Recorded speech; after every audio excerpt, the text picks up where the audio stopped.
বন্ধুরা, আজ আমরা সরল দোলক নিয়ে আলোচনা করব। তো সরল দোলক জিনিসটা কি? এখানে একটা সিস্টেম দেখতে পাচ্ছ। একটি দৃঢ় বস্তুতে একটি সুতার সাহায্যে একটি ভরকে ঝুলিয়ে দেওয়া হলো। সাধারণত এটি গোলক আকৃতির একটি ভর হয়। ঝুলিয়ে দিয়ে একপাশে টেনে ছেড়ে দিলে এটাকেই আমরা বলি সরল দোলক বা সিম্পল পেন্ডুলাম। তো এই সরল দোলকের কয়েকটি জিনিস নিয়ে আমাদের জানতে হবে। এই সরল দোলকের গতিপথটা এরকম যদি হয়, গতিপথের একদম মাঝখানের অবস্থানটা, অর্থাৎ সোজা দাগ দিয়ে টানলে এখানে যে মাঝখানের অবস্থানটা, এই পয়েন্টটাকে আমরা নাম দিব সরল দোলকের সাম্য অবস্থান। তো এটা সরল দোলকের সাম্য অবস্থান হিসেবে পরিচিত।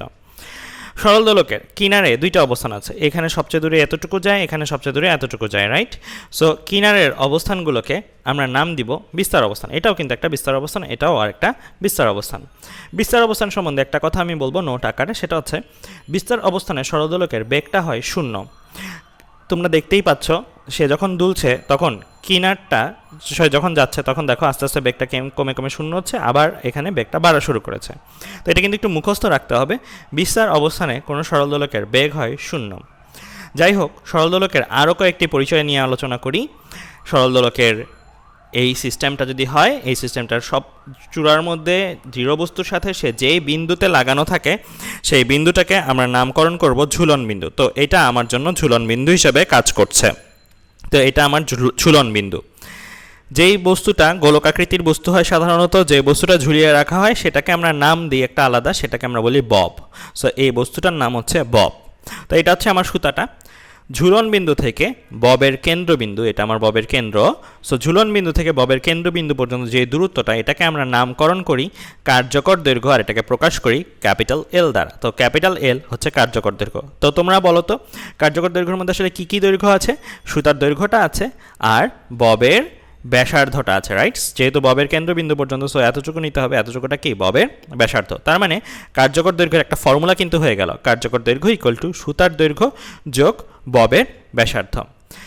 যাই হোক, এই যে এই সরল দোলককে যখন টেনে ছেড়ে দেব, যতটুকু টেনে আমরা ছেড়ে দিচ্ছি ততটুকুর মধ্যেই কিন্তু সে দুলতে থাকে। তো দুলতে দুলতে এক সময় সে আলটিমেটলি থেমে যায়। কেন থেমে যায়? কারণটা হচ্ছে বাতাসের বাধা। কিন্তু আমাদের এইচএসসির আলোচনায় আমরা বাতাসের বাধাটাকে উপেক্ষা করি। দ্যাট মিনস যদি বাতাসের বাধাহীন অবস্থা, অর্থাৎ ভ্যাকুয়ামে এই জিনিসটাকে এইখানে টেনে ছেড়ে দেওয়া হতো, তাহলে সে কিন্তু আজীবনই এতটুকু সীমার মধ্যেই দুলতে থাকতো, কখনো সে থামতো না। এটা হচ্ছে ভ্যাকুয়ামে যদি করতাম। তো আমরা যতটুকু টেনে ছেড়ে দিব সেই দূরত্বটাকে, যেমন ধরো আমি এখানে এতটুকু টেনে ছেড়ে দিলাম, তাহলে এই দূরত্বটাকে আমরা নাম দিব রৈখিক বিস্তার। যেহেতু এটা বিস্তার অবস্থান, সাম্য অবস্থান থেকে বিস্তার অবস্থান যতটুকু দূরে থাকে সেটাকে আমরা বলি রৈখিক বিস্তার। আবার সাম্য অবস্থানটা বিস্তার অবস্থানের সাথে যত কোণ করে থাকে সর্বোচ্চ, সেটাকে আমরা বলি কৌণিক বিস্তার। সো আমাদের আলোচনার জন্য কিন্তু খেয়াল রাখতে হবে এ আর থিটা দুইটাই একটা ধ্রুব রাশি। ধ্রুব রাশি বলতে গেলে একবার তুমি একটা সরল দোলকে 5 সেন্টিমিটার টেনে ছেড়ে দিলে আজীবনই তার বিস্তার থাকবে 5 সেন্টিমিটার। অর্থাৎ আমাদের আলোচনায় বাতাসের বাধাটা যেহেতু উপেক্ষা করা হয়, এমন না যে এখন বিস্তার 5 সেন্টিমিটার, একটু পরে বিস্তারটা আরেকটু কমবে, একটু পরে বিস্তারটা আরেকটু কমবে, যেটা বাস্তবে দেখে থাকি। বাট আমাদের আলোচনায় যেহেতু বাতাসের বাধাটা উপেক্ষা করা হয়েছে, তাই বিস্তার কিন্তু আমাদের আলোচনার জন্য প্রথমে যত মানে টেনে ছেড়ে দেওয়া হয় ঠিক তত মান বিশিষ্ট। তো যাই হোক, সরল দোলক নিয়ে আমাদের কাজক্ষমতা শক্তি চ্যাপ্টারে ম্যাথ আসতে পারে। যেমন একটা ম্যাথ দেখাই, যদি একটি সরল দোলককে সাম্যাবস্থান হতে 5 সেন্টিমিটার টেনে ছেড়ে দেওয়া হলো, অর্থাৎ এটাই কিন্তু আমার বিস্তারের মান বলতে পারি, রাইট? সো এই দূরত্বটা আর কি। সো এই দূরত্বটা, এটা যদি সাম্য অবস্থানটা হয়, এটা যদি বিস্তার অবস্থান হয়, তাহলে এই দূরত্বটা আমার 5 সেন্টিমিটার। দোলকটির সুতার দৈর্ঘ্য 2 মিটার এবং ববের ব্যাস 6 সেন্টিমিটার। বেসিক্যালি দেখো, এটা 5 সেন্টিমিটার 6 সেন্টিমিটার, তোমাদের মনে হয় এটা তো আরও অনেক বড় হওয়া উচিত। হ্যাঁ, এটা আসলে অনেক বড়, কিন্তু আমরা তোমাদের বুঝিয়ে দেখানোর সুবিধার্থে আমরা এটা একটু বড় করে এঁকেছি। কিন্তু বাস্তবে কিন্তু আমরা এত বড় করে টানবো না, বাস্তবে কিন্তু সামান্য একটু টেনে ছেড়ে দিব, ঠিক আছে? তো এটারও কারণ আছে, এগুলো কারণ সম্বন্ধে জানতে পারবে মহাকর্ষ ও বিকর্ষ চ্যাপ্টারে। তো এই চ্যাপ্টারে আমরা জাস্ট ফোকাস করছি কাজক্ষমতা শক্তির সাথে সরল দোলকের যে ইন্টারাকশনগুলো আছে। তো যাই হোক, আমার এখানে বিস্তার দেওয়া ছিল 5 সেন্টিমিটার, সুতার দৈর্ঘ্য দেওয়া আছে 2 মিটার, আর ববের ব্যাস, এই ববটার ব্যাস দেওয়া আছে 6 সেন্টিমিটার। তো বলেছে সাম্য অবস্থান অতিক্রমকালে বেগ কত, অর্থাৎ এই পয়েন্টে তার বেগটা কত সেটা জানতে চাওয়া হয়েছে। এই পয়েন্টটাতে তার বেগের মানটা জানতে চাওয়া হয়েছে। তো চলো আমরা যদি ম্যাথটা করতে চাই, তো আমরা যেটা করব, এটাকে একটা নাম দিলাম বি অবস্থান, এটাকে একটা নাম দিলাম সি অবস্থান। সো এটা আমার সাম্য অবস্থানটা, এটা আমার বিস্তার অবস্থানটা। এই দূরত্বটা আমার দেওয়া আছে 5 সেন্টিমিটার, যেটাকে আমরা মিটারে নিয়ে নিলে 0.05 মিটার। সো এসে এককে হিসাবগুলো করতে যাচ্ছি, তাই মিটারে নিয়েছি। তো আমরা শক্তির নিত্যতা অনুসারে কি লিখতে পারি? বি অবস্থানের মোট শক্তি সি অবস্থানের মোট শক্তি সমান হবে, অর্থাৎ এটার যান্ত্রিক শক্তি এটার যান্ত্রিক শক্তি সমান, যেটাকে ভাঙিয়ে লিখলে লেখা যায় সি এর বিভব শক্তি যোগ সি এর গতিশক্তি ইকুয়াল টু বি এর বিভব শক্তি যোগ বি এর গতিশক্তি। তো এইটাকেও ইলাবোরেটলি যদি লিখি, খেয়াল করে দেখো, এটাকে লেখা যায় mgHc, সি অবস্থানের বিভব শক্তি মানে সি অবস্থানের হাইট ইন্টু ভর ইন্টু অভিকর্ষজ ত্বরণ mgHc। সি অবস্থানের গতিশক্তি একটা নোট আকারে আমি দিয়েছিলাম তোমাদের, যে বিস্তার অবস্থানে আসলে কোনো সরল দোলকের বেগ কত হয়? 0 হয়। এটা সবসময়ের জন্য সত্য। সো বিস্তার অবস্থানে সরল দোলকের বেগ 0, তাই বিস্তার অবস্থানে সরল দোলকের গতিশক্তি 0, কারণ এটা হচ্ছে হাফ এম বেগ স্কোয়ার অর্থাৎ half M V square. So বেগ 0 হওয়ার কারণে এই টার্মটা 0। এখন আসি বি অবস্থান মানে সাম্য অবস্থান। সাম্য অবস্থানের বিভব শক্তি কত হবে? 0 হবে না, কারণ আমি বলেছিলাম তোমাদের বিভব শক্তির ক্লাসটা যখন নেই, যে তোমার আলোচনায় সবচেয়ে লোয়েস্ট পয়েন্ট মানে সবচেয়ে নিচের পয়েন্টটাকে কি ধরবে? সবচেয়ে নিচের পয়েন্টটাকে ভূমি ধরবে। সো আমার আলোচনার সুবিধার জন্য ভর কেন্দ্রটাকে আমরা ভূমি ধরছি, নিচের পয়েন্টটাকে না ধরে। সো এটা যদি আমি ভূমি ধরি, তার মানে বস্তুটা আছেই বি অবস্থানে, আবার বি অবস্থানটাকে কেন্দ্র করেই ভূমি ধরা হয়েছে, তাই আমরা এটার হাইট পাবো 0, অর্থাৎ বি অবস্থানের উচ্চতা 0, HB 0, অর্থাৎ mgHb মানে যেটাকে আমরা বলতে পারি বি অবস্থানের বিভব শক্তি, সেটার মান 0 আসে। আবার বি অবস্থানের গতিশক্তি থাকবে, এটাকে আমরা বলছি হাফ এম ভি স্কোয়ার, কারণ বি অবস্থানে তো বেগটার 0 হচ্ছে না, হাইটটা 0, বাট বেগ তো তার থাকছে। So half M VB square, যেখানে ভিবি হচ্ছে আমাদের বি অবস্থানের বেগ। ইনফ্যাক্ট এই ম্যাথে এই ভিবিটাই জানতে চাওয়া হয়েছে। তো আমরা যদি বের করতে চাই, তাহলে আমাদের কি লাগবে? বোঝা যাচ্ছে HC লাগবে। এম কিন্তু আর লাগছে না। কেন লাগছে না? কারণ দেখো এম এই পাশে আর এ পাশে কাটাকাটি চলে যায়। HCটা লাগছে, জি এর মান মুখস্থ, তাহলে কিন্তু ভিবিটা বের করা যায়। সো HCটা কি, এটা আমরা একটু ডিটেলসে দেখি। HCটা হচ্ছে আমার আসলে এই হাইটটা। তো এটা ভূমি চিন্তা করলে ভূমির সাপেক্ষে সি বিন্দুর উচ্চতা, মানে এটা হচ্ছে আমার HC।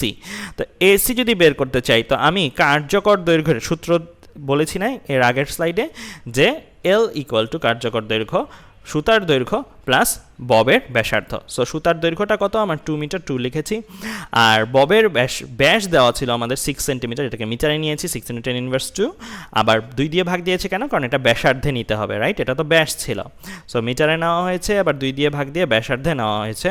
সো আমি পেয়ে গেলাম 2 প্লাস এত, অর্থাৎ আমার এখানে চলে আসলো কি কার্যকর দৈর্ঘ্যের মানটা 2.03 মিটার।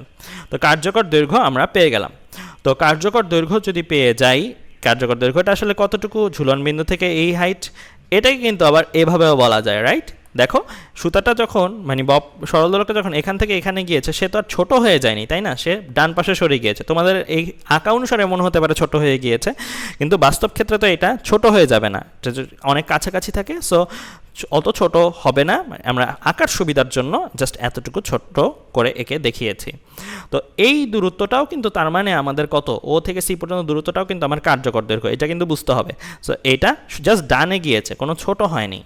তো এটা আমার কার্যকর দৈর্ঘ্য। That means L equal to আমার ফিগার অনুসারে ওবি আর ওসি এর সমান। তো আমাদের বের করতে হবে কি? বের করতে হবে এসি, এই হাইটটা। সো এসি এই হাইটটা বের করার জন্য আমি এখানে একটা সমকোণী ত্রিভুজ চিন্তা করতে পারি না? ও এন সি একটা সমকোণী ত্রিভুজ। এই সমকোণী ত্রিভুজের তুমি কি অতিভুজটা জানো, যেটা কিনা এল, আবার ভূমিটা জানো। তুমি লম্বটা বের করতে চাও, লম্বটা বের করা যাবে না পিথাগোরাসের সূত্র দিয়ে। সো আমরা লিখতে পারি লম্ব যেহেতু ও এন ইকুয়াল টু √ওসি স্কোয়ার মাইনাস এনসি স্কোয়ার। অতিভুজ স্কোয়ার ইকুয়াল টু ভূমি স্কোয়ার যোগ লম্ব স্কোয়ার থেকেই এটা এসেছে। সো আমি এটা বের করেছি, OC √OC square minus NC square, যেখানে ওসি এনসি দুইটাই কিন্তু আমরা জানি, তাই না? সো ওসিটা আমার কত? 2.03, এনসিটা কত? 0.05।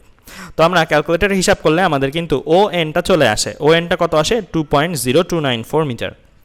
এই যে এই ও এনটা আসলো, এই ও এনটা কিন্তু অনেকেই ভুল করে, যে 2 ঘর পর্যন্ত নিয়ে 2.03 লিখে দেয়, তাহলে কিন্তু হলো না। এখানে আমার যত ডিজিট আসে তত নেওয়াই ভালো। সো অ্যাটলিস্ট দশমিকের পরে 4 ডিজিট পর্যন্ত নিব, যেমনটা আমি এখানে নিয়েছি। নাহলে কিন্তু তুমি পার্থক্য করতে পারবে না, কারণ এই মানগুলো কিন্তু খুবই ছোট হয়, মানে পার্থক্যটা কিন্তু খুবই ছোট হয়। যাই হোক, আমরা ও এন পেয়ে গেলাম, আমরা এই হাইটটা পেয়ে গেলাম। তো আমাদের আসলে দরকার কি হাইটটা? আমাদের দরকার এই হাইটটা। এই হাইটটা আসলে কি? এটা না?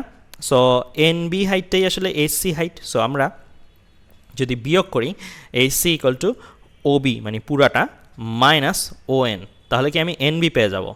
এনবিটাই কিন্তু আমার এসিটা। সো আমি এভাবে হিসাব করলে আমার এরকম কিছু লিখতে পারি, এরকম কিছু থেকে এসি ইকুয়াল টু 6 × 10⁻³ মিটার, অর্থাৎ সি বিন্দুর উচ্চতাটা আমরা পেয়ে যাচ্ছি 6 × 10⁻³। সো সি বিন্দুর উচ্চতা পেয়ে গেলে আমরা এখানে এসি বসিয়ে দিতে পারি, এম কাটাকাটি করে দিলে, তো 9.8 আর এসি বসালাম, এম কাটাকাটি চলে গিয়েছে দুই পাশ থেকে।